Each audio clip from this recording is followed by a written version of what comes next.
مولانا Salman Bijnori official کے YouTube channel کو subscribe کریں اور بیل آئیکن پر کلک کریں۔ اما بعد اعوذ باللہ من الشیطان الرجیم بسم اللہ الرحمن الرحیم وَلَنَبْلُوَنَّكُمْ بِشَيْءٍ مِّنَ الْخَوْفِ وَالْجُوعِ وَنَقْصٍ مِّنَ الْأَمْوَالِ وَالْأَنفُسِ وَالثَّمَرَاتِ وَبَشِّرِ الصَّابِرِينَ الَّذِينَ إِذَا أَصَابَتْهُم مُّصِيبَةٌ قَالُوا إِنَّا لِلَّهِ وَإِنَّا إِلَيْهِ رَاجِعُونَ أُولَٰئِكَ عَلَيْهِمْ صَلَوَاتٌ مِّن رَّبِّهِمْ وَرَحْمَةٌ وَأُولَٰئِكَ هُمُ الْمُهْتَدُونَ سبحان ربک رب العزة عما یصفون وسلام علی المرسلین والحمد للہ رب العالمین۔ اللہم صلی علی سیدنا محمد وعلی آل سیدنا محمد وبارک وسلم۔ اسلامی مہینہ محرم سے شروع ہوتا ہے اور ذی الحجہ پہ جا کر ختم ہوتا ہے۔ ابتدا میں بھی قربانی، انتہا میں بھی قربانی۔ ایک سبق ہے ہم سب کے لیے کہ جو کچھ ہمارے پاس ہے یہ سب اللہ کا دیا ہوا ہے۔ اللہ کے نام سے قربان کرنے کا وقت آئے تو انسان اس میں کمی نہ کرے۔ چنانچہ محرم میں سیدنا حسین رضی اللہ تعالیٰ عنہ کو شہید کیا گیا 10 محرم کو، اور ذی الحجہ میں حضرت ابراہیم علیہ السلام نے اپنے بیٹے اسماعیل علیہ السلام کو اللہ کے نام سے قربان کیا، جس کی وجہ سے عید الاضحیٰ منائی جاتی ہے۔ دونوں قربانیاں ہیں، ایک خلیل کی قربانی ہے، ایک محبوب کے نواسے کی قربانی ہے۔ اب یہ قربانی کے حالات کیسے ہیں اس کا پس منظر ذرا سن لیجیے کہ نبی علیہ السلام کے زمانے میں اللہ نے دین کو بہت قبولیت دی۔ یدخلون فی دین اللہ افواجا، آخری زمانے میں لوگ فوج در فوج، گروہ در گروہ دین میں داخل ہوتے تھے اور اسلامی سلطنت پھیلتی جا رہی تھی۔ جب نبی علیہ السلام نے پردہ فرمایا، اب فتنوں نے سر اٹھایا۔ ابوبکر صدیق رضی اللہ عنہ خلیفہ اول بنے، اور سب سے پہلا فتنہ جو پیش آیا وہ مانعین زکوٰۃ کا تھا کہ کچھ لوگ ایسے تھے جو کہنے لگے ہم زکوٰۃ بیت المال میں جمع نہیں کروائیں گے، اپنے علاقے میں خود تقسیم کر دیں گے۔ وہ زکوٰۃ کے منکر نہیں تھے مگر اجتماعی نظام کو توڑنا چاہتے تھے، اس سے دین کا ایک سیٹ اپ خراب ہوتا تھا۔ تو وہ صدیق ان کے خلاف ڈٹ گئے، فرمایا یہ کیسے ہو سکتا ہے کہ نبی اسلام کے دین میں کمی ہو اور میں زندہ رہوں۔ عمر رضی اللہ عنہ جیسے صحابہ نے بھی انہیں کہا کہ اے اللہ کے اے امیر المومنین، آپ ان کے ساتھ اتنی زیادہ سختی نہ کریں۔ ان کا کیوں نہیں کروں گا؟ اگر یہ بیل، اگر یہ اپنا جانور مان زکوٰۃ میں دیتے تھے اور اس کی رسی نہیں دیں گے تو میں اس پر بھی ان کے ساتھ قتال کروں گا۔ میں دین کو اسی حال میں رکھوں گا جس حال میں نبی اسلام چھوڑ کر گئے۔ اَيُنْقَصُ وَأَنَا حَيٌّ، یہ کیسے ہو سکتا ہے کہ دین میں نقص آ جائے اور میں زندہ رہوں؟ یہ سیدنا صدیق اکبر کی نسبت اتحادی تھی نبی اسلام کے ساتھ کہ انہوں نے دین کو بالکل اسی طرح برقرار رکھا۔ پھر اس کے بعد ایک نیا فتنہ شروع ہوا جھوٹی نبیوں کا۔ مسلمہ کذاب ایک جھوٹا نبی تھا، اس نے نبوت کا دعویٰ کر لیا اور بہت سارے لوگ اس کے ساتھ مل گئے۔ تو سیدنا صدیق اکبر نے حضرت خالد بن ولید عنہ کو اس کی سرکوبی کے لیے بھیجا۔ بہت سارے مسلمان شہید ہوئے۔ بہرحال اللہ نے مہربانی کی کہ یہ فتنہ بھی ختم ہو گیا۔ پھر خوارج نے سر اٹھایا. یہ عجیب لوگ تھے جو کہتے تھے کہ کبیرہ گناہ اگر کسی سے ہو جائے تو وہ کافر بن جاتا ہے، اور وہ حضرت علی عنہ کے بڑے مخالف تھے. بہرحال یہ سلسلہ اسی طرح چلتا رہا. سیدنا عمر رضی اللہ عنہ کی خلافت آئی. عمر رضی اللہ عنہ کی خلافت میں اللہ نے اس دین کو خوب پھیلایا. چنانچہ کسریٰ بھی فتح ہوا، قیصر بھی فتح ہوا، اور اللہ کے دین کی جو سرحدیں تھیں وہ بہت بڑھتی چلی گئی.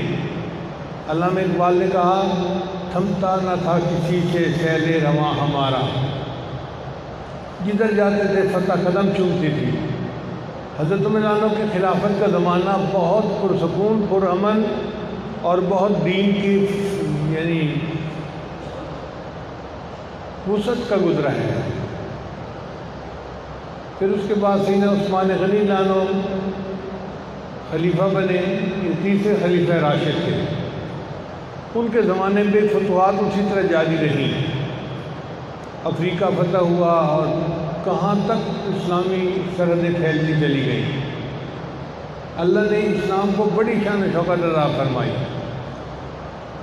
سیدنا عثمان غنی عنہ کے آخری سالوں میں کچھ فتنہ گر لوگوں نے ایک فتنہ برپا کر دیا اور سیدنا عثمان غنی عنہ پر اعتراضات کرنے شروع کر دیے.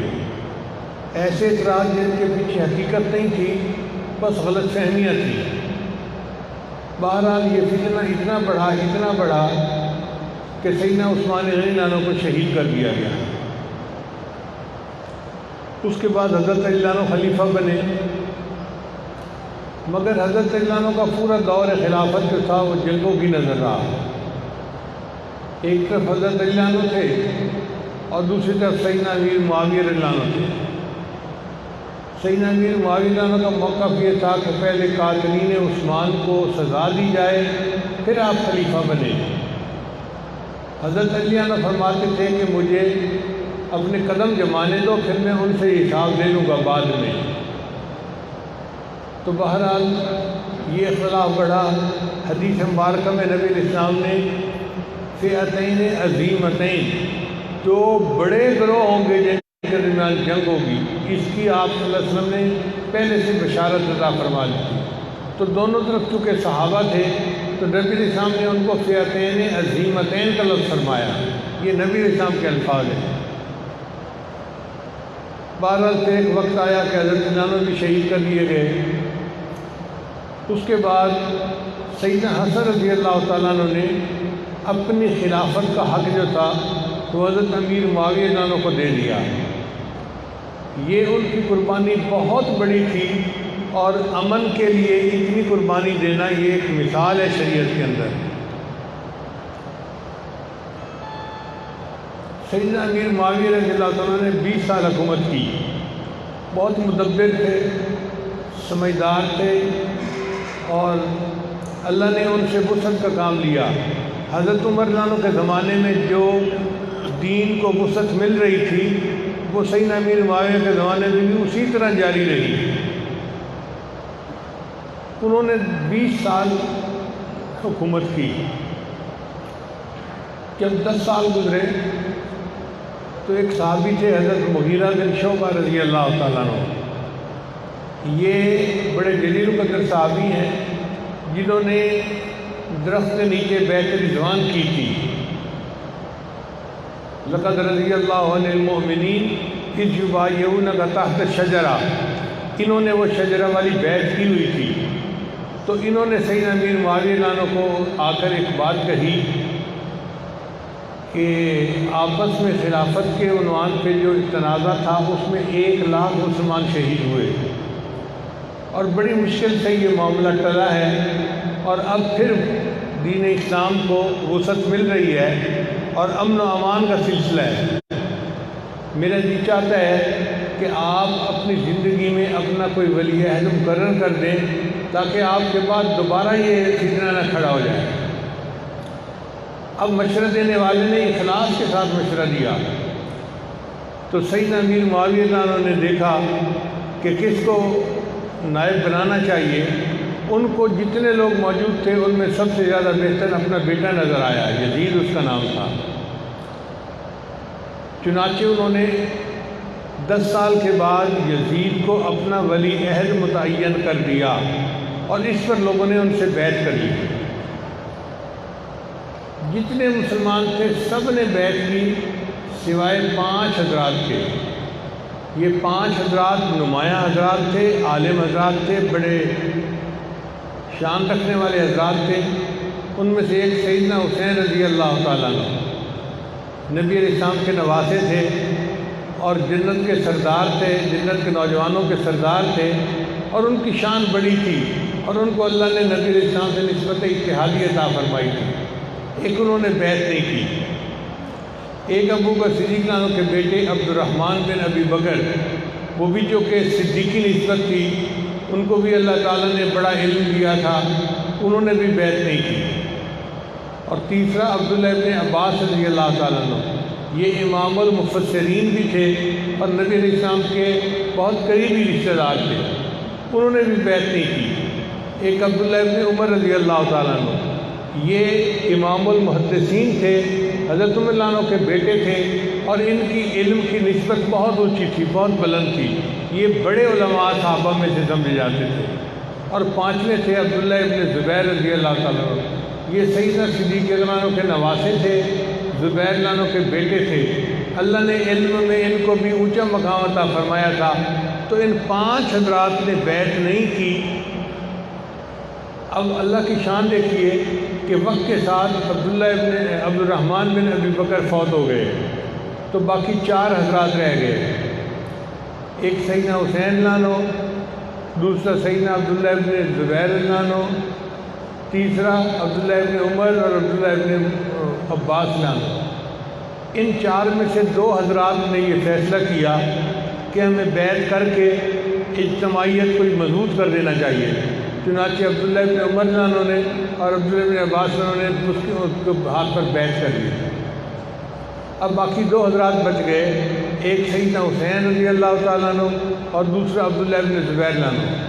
عبداللہ ابن زبیر رضی اللہ عنہ کے چاہنے والے مکہ مکرمہ میں بہت زیادہ تھے، اور سیدنا حسین رضی اللہ عنہ کے چاہنے والے تو پوری دنیا میں تھے، لیکن مدینہ میں بہت ہی زیادہ تھے۔ اب عبداللہ ابن زبیر رضی اللہ عنہ نے تو اپنے لیے عافیت اس میں ڈھونڈی کہ میں مکہ ہی میں رہوں گا، مکہ سے باہر نہیں نکلوں گا، تاکہ جو حاکم ہے وہ میرے خلاف کوئی قدم نہ اٹھا سکے۔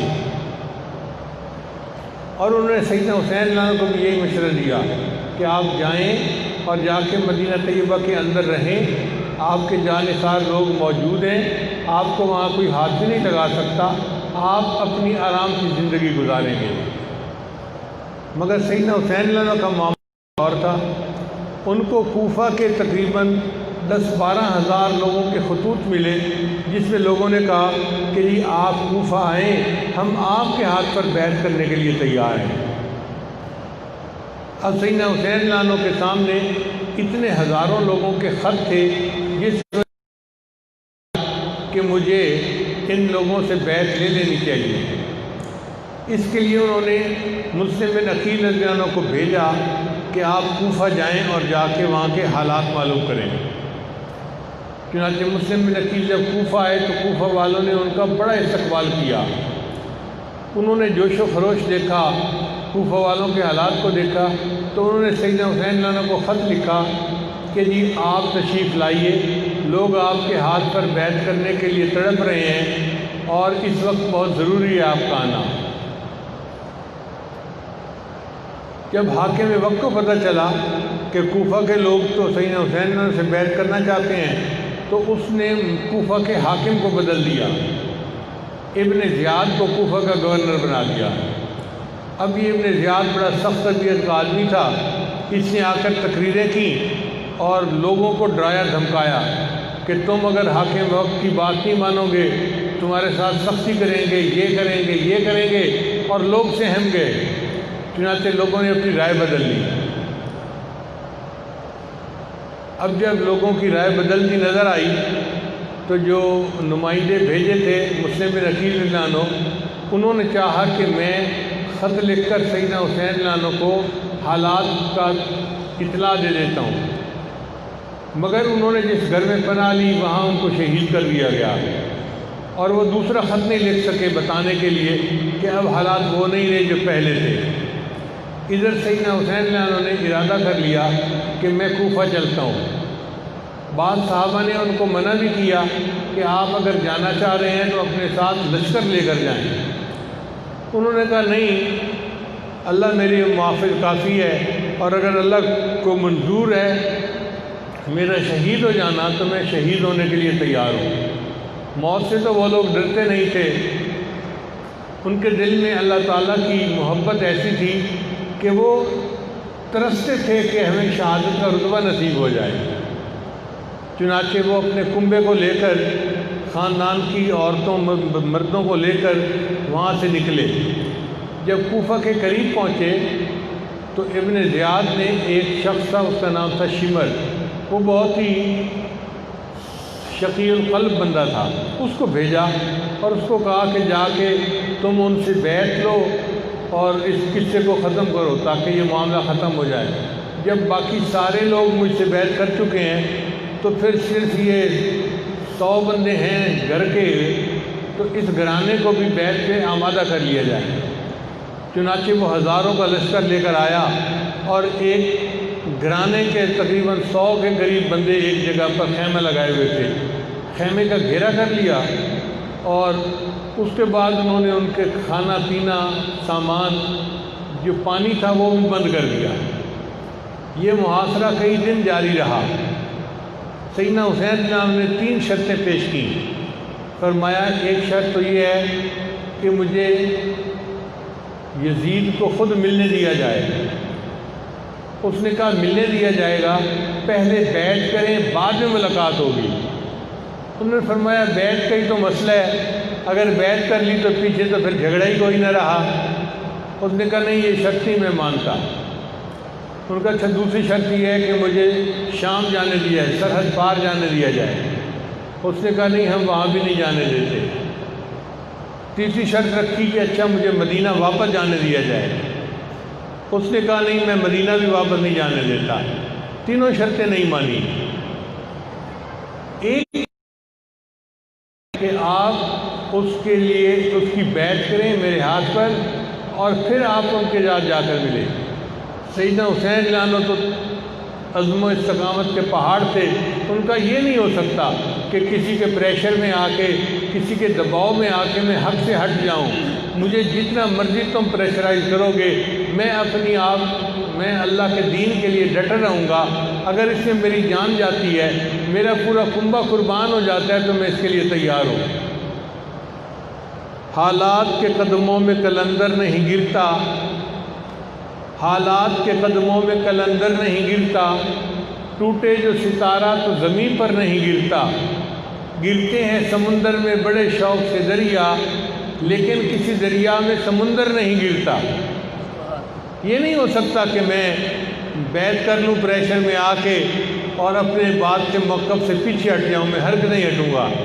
چنانچہ اس پر وہ جو مخالفین تھے انہوں نے تلواریں لے لی اور آپس میں ایک دوسرے کے ساتھ مقابلہ شروع ہو گیا۔ اب یہ مقابلہ چند گھنٹوں کی بات تھی۔ چند گھنٹوں کے اندر سیدنا حسین رضی اللہ عنہ کے جتنے بھی ساتھی تھے سب کے سب شہید ہو گئے۔ مخالفین کے لشکر میں ایک صاحب تھے، ان کا نام تھا حر۔ ان کے بارے میں کتابوں میں لکھا ہے کہ وہ آ کر سیدنا حسین رضی اللہ عنہ کے ساتھ مل گئے اور انہوں نے بھی سیدنا حسین رضی اللہ عنہ کے ساتھ مل کر شہادت کا جام نوش کیا۔ پھر ایک وقت آیا کہ جب سارے مرد شہید ہو گئے، عورتیں خیمے میں تھیں اور خیموں میں ایک حضرت حسین رضی اللہ عنہ کے بیٹے تھے زین العابدین رحمۃ اللہ علیہ، بڑے عالم تھے مگر ان کو بخار تھا، بیمار تھا، تو وہ بھی خیمے کے اندر ہی تھے۔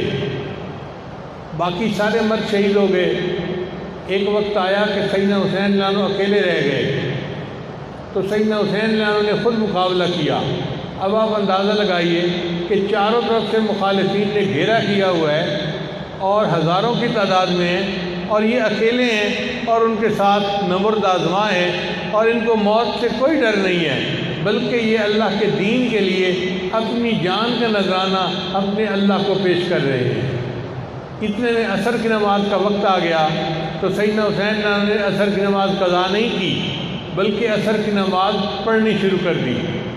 وہ جانتے تھے کہ نماز اتنی اہم ہے کہ عین حالت جنگ میں بھی اس کو قضا نہیں کر سکتے، اس کو پڑھنا ضروری ہے۔ وہ سجدے کی اہمیت کو جانتے تھے، چنانچہ وہی ہوا کہ جب وہ سجدے میں گئے تو مخالفین نے ان کو شہید کر دیا اور انہوں نے جام شہادت نوش کر لیا۔ تقریباً 72 لوگ تھے جنہوں نے اپنی جانوں کا نذرانہ پیش کیا، اور یہ قربانی بہت بڑی قربانی تھی۔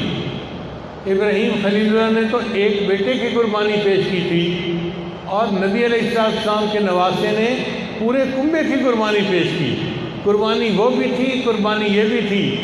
وہ قربانی بھی توحید کی یاد دلاتی ہے، اور سیدنا حسین کی قربانی بھی توحید کی یاد دلاتی ہے۔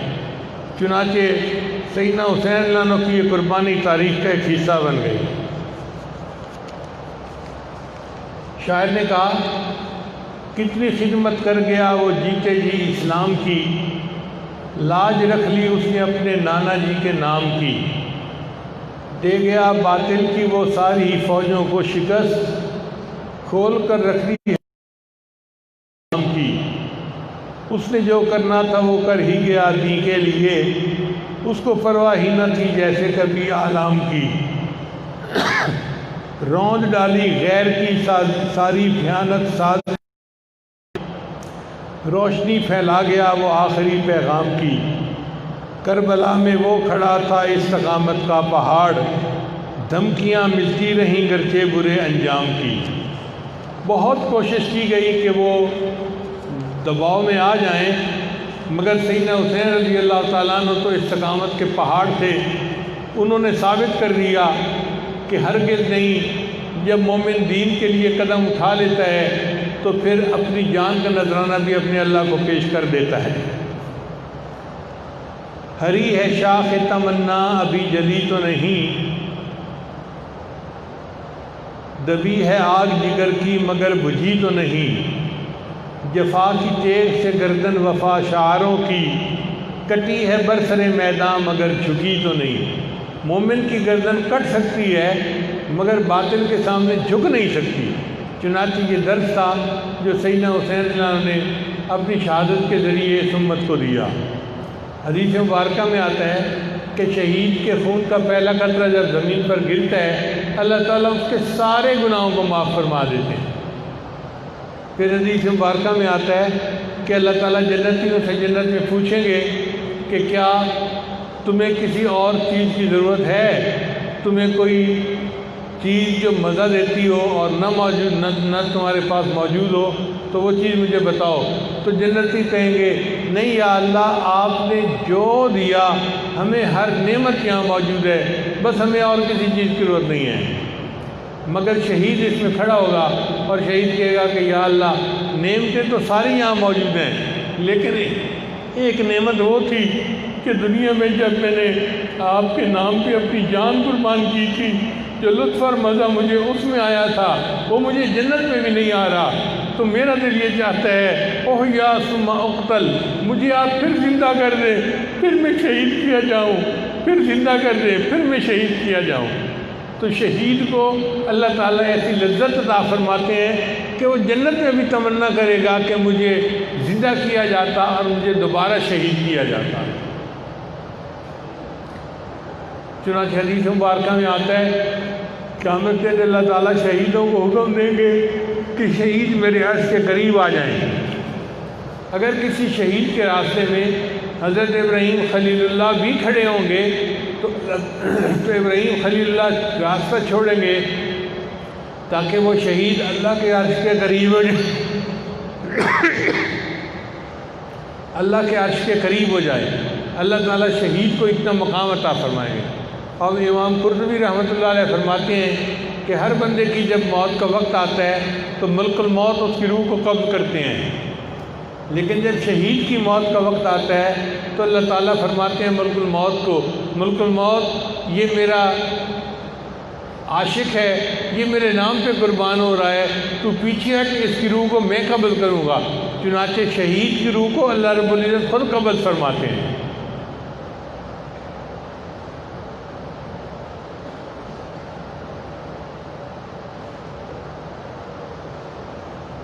سیدنا حسین اللہ عنہ نے پوری امت کو یہ سبق دیا،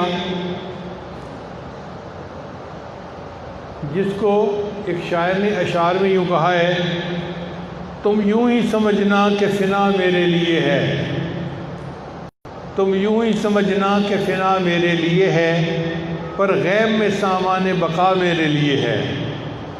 اللہ کے رستے کی جو موت آئے مسیحا، اکثیر یہی ایک دوا میرے لیے ہے۔ کیا غم ہے جو ہو ساری خدائی بھی مخالف، کافی ہے اگر ایک خدا میرے لیے ہے۔ توحید تو یہ ہے کہ خدا حشر میں کہہ دے، یہ بندہ دو عالم سے خفا میرے لیے ہے۔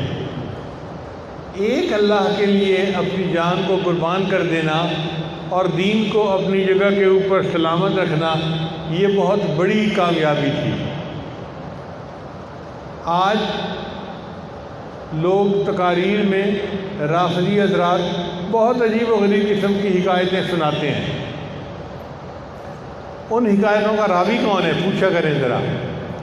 آپ بتائیں کہ جتنے سیدنا حسین اللہ عنہ کے حامی تھے وہ تو سارے شہید ہو گئے، خود سیدنا حسین اللہ عنہ بھی شہید ہو گئے، تو مرد تو کوئی تھا نہیں جو ان باتوں کی روایت واقعات کی بعد میں کرتا۔ باقی رہ گئی عورتیں، تو عورتیں خیموں میں تھیں۔ اب خیمے میں عورتیں ہوں اور باہر کشتی ہو رہی ہو دو بندوں کی، تو عورتوں کو پتہ بھی نہیں چلتا باہر کیا ہو رہا ہے۔ وہاں تو گھیرے کے اندر جنگ ہو رہی تھی، تو کسی کو کیا پتا کہ باہر کیا ہو رہا ہے۔ اور اگر کوئی مرد تھا تو زین العابدین تھے جو بیمار تھے اور خیمے کے اندر تھے، تو وہ بھی ان باتوں کی روایت نہیں کر سکتے۔ اس سے پتہ چلتا ہے کہ جتنی روایات کربلا کے بارے میں ہیں وہ ساری کی ساری یزیدی فوجیوں کی ہوئی ہیں اور انہی کی روایتیں بیان کی ہوئی ہیں، اس کے اندر کوئی حقیقت نہیں ہے۔ ان روایات کے پیچھے مت جائیں، بس یہ ذہن میں رکھیں کہ اللہ کے محبوب صلی اللہ علیہ وسلم نے اپنے نواسے کو دین کی قربانی کے لیے ایسی تربیت دی تھی کہ ان کے نواسے نے دین کی خاطر پورا کنبہ قربان کر کے دکھا دیا۔ اس کو علامہ اقبال نے یوں کہا ہے، غریب و سادہ اور رنگین ہے داستان حرم، کہ حرم کی داستان، غریب کا مطلب ہوتا ہے انوکھی، 1 in million، اس کو غریب کہتے ہیں۔ غریب و سادہ اور رنگین، رنگین سے مراد یہ کہ خون بہا ہے۔ غریب و سادہ اور رنگین ہے داستان حرم، نہایت اس کی حسین ابتدا ہے اسماعیل۔ اس کہانی کی ابتدا اسماعیل علیہ السلام سے شروع ہوئی کہ انہوں نے اللہ کے نام پہ اپنی جان قربان کی تھی، اور اس کی انتہا سیدنا حسین اللہ عنہ پہ ہوئی کہ سیدنا حسین اللہ عنہ نے اپنا پورا کنبہ قربان کروا دیا تھا۔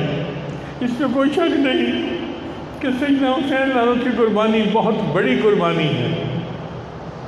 اللہ تعالیٰ ہمیں سیدنا حسین اللہ عنہ کے ساتھ سچی محبت عطا فرمائے اور جنت میں ان کے قدموں میں جگہ عطا فرمائے۔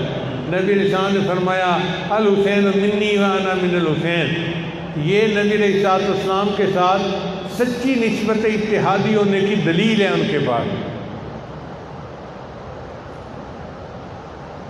آج چونکہ 8 محرم کا دن ہے، اس لیے واقعہ کربلا کے بارے میں نے چند باتیں تاریخی آپ کی خدمت میں پیش کر دیں۔ کسی شاعر نے کہا، کٹا کر گردنیں دکھلا گئے ہیں کربلا والے، کٹا کر گردنیں دکھلا گئے ہیں کربلا والے، کسی بندے کے آگے جھک نہیں سکتے خدا والے۔ جو اللہ والے ہوتے ہیں وہ اللہ کے علاوہ کسی کے آگے نہیں جھکتے، بندوں کے آگے تو جھک ہی نہیں سکتے۔ اللہ تعالی ہمیں بھی ایسا ایمان عطا فرمائے، ایسی ہمت اور ایسی استقامت عطا فرمائے۔ وآخر دعوانا ان الحمد للہ رب العالمین۔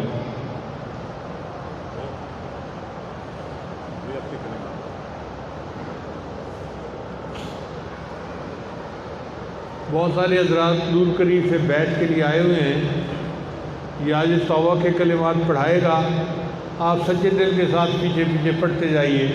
بسم اللہ الرحمن الرحیم، لا الہ الا اللہ محمد الرسول اللہ، آمنت باللہ وملائکتہ وکتبہ ورسلہ والیوم الآخر والقدر خیرہ وشرہ من اللہ تعالی والبعث بعد الموت، آمنت باللہ کما ہوا باسمائہ وصفاتہ وقبلت جمیع احکامہ اقرار باللسان وتصدیق بالقلب، اشہد ان لا الہ الا اللہ واشہد ان محمدا عبدہ ورسولہ، استغفر اللہ ربی من کل ذنب واتوب الیہ برحمتک یا ارحم الراحمین۔ ان کلمات کو پڑھنے سے بیت ہو چکے ہیں، چند معمولات ہیں جن کو کریں گے تو اللہ تعالیٰ دل کو منور کریں گے۔ پہلا عمل 100 مرتبہ استغفار صبح و شام پڑھنا، دوسرا عمل 100 مرتبہ درود شریف صبح و شام پڑھنا، تیسرا عمل قرآن مجید ایک پارہ تلاوت روزانہ کرنا، چوتھا چلتے پھرتے ہر وقت دل میں اللہ کو یاد کرنا، اس کو وقوف قلبی کہتے ہیں، اور پانچواں عمل ہے مراقبہ۔ مراقبے کا طریقہ یہ ہے کہ جب نماز پڑھ کے فارغ ہوں تو تھوڑی دیر کے لیے اللہ کی طرف متوجہ ہو جائیں، آنکھیں بند کر لیں، یہ سوچیں کہ اللہ کی رحمت آ رہی ہے، دل میں سما رہی ہے، دل کی ظلمت اور سیاہی دور ہو رہی ہے، اور میرا دل اللہ اللہ اللہ کہہ رہا ہے۔ انشاءاللہ یہ چند منٹ کا مراقبہ دل میں اللہ کی محبت کو پیدا کرے گا اور آپ خود اس کی حرارت کو محسوس کریں گے۔ اللہ تعالیٰ سب کو اپنے مقبول بندوں میں شامل فرمائے۔ جزاکم اللہ۔